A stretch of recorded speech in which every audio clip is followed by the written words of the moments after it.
Hi guys, and welcome back to the OQLIS YouTube channel. So today I'll be showing you how to create an insightful data visualization that you can use to extract maximum value from the data your business may be holding onto. The visualization that I'm talking about is called a map chart. Fortunately, this is a very simple chart to create. However, it still provides huge amount of value as it is super intuitive and understandable. So in my opinion, it's a no-brainer really.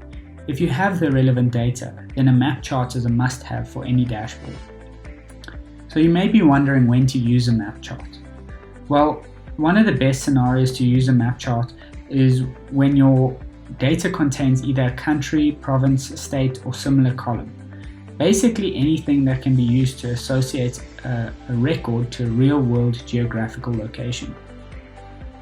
For example, you could use it to delve into the number of stores you have across various provinces, or the amount of sales you made per country or region. We have even used it recently to show the number of active COVID cases across the world. The best part of using a map in your dashboard is that you can easily see threats and opportunities across multiple regions or countries, all at a glance. So let's have a look at an example on the OQLIS application.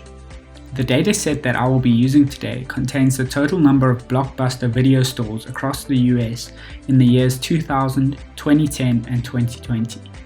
In contrast, it also contains the number of active Netflix subscriptions per state in the same years.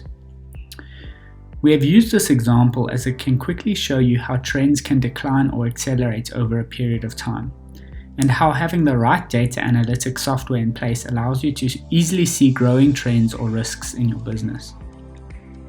As always, you can start by navigating down to the Explore tab on the left-hand side menu. I'm already in this window, so I won't be clicking there just yet. And then the first step once you have loaded this page is to select your data model. So my data model is called Movies Data, like so, and as you can see we have year, Blockbuster, Netflix and state. So this is the year that the record corresponds to. This is the number of Blockbuster stores in that state in that year, and then the number of Netflix subscriptions in that state in that year, and then state is pretty self-explanatory. It's the different states of the United States of America.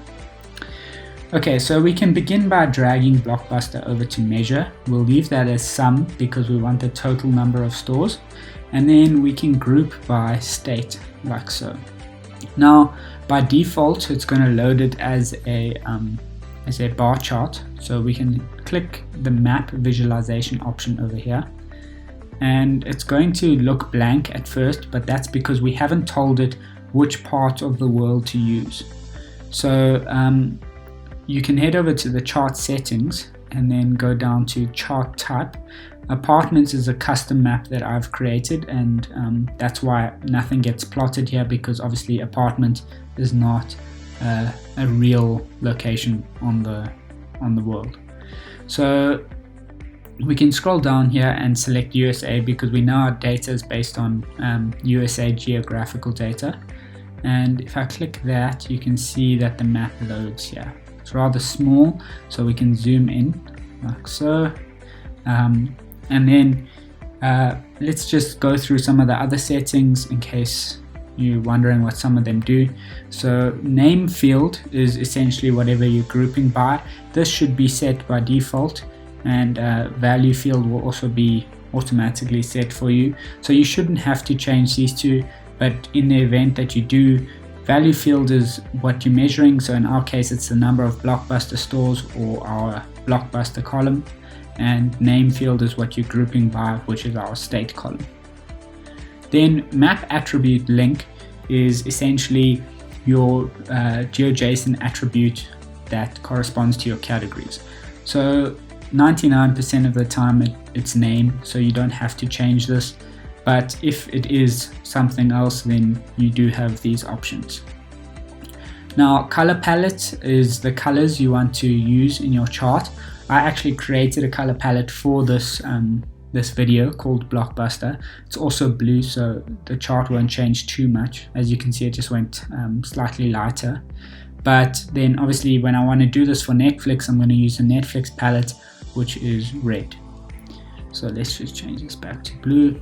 Then palette mode, I prefer to leave this as blend, but you do have alternate and extrapolate as other options if you wanted to alternate between a set of colors, or extrapolate one specific color, meaning it generates different shades of that color.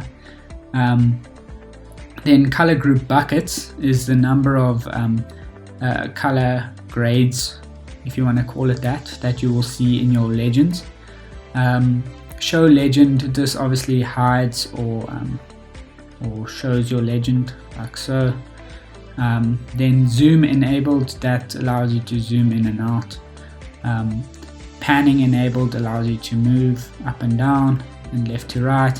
And control bar allows you to do your zoom and panning with this little bar over here, so like so.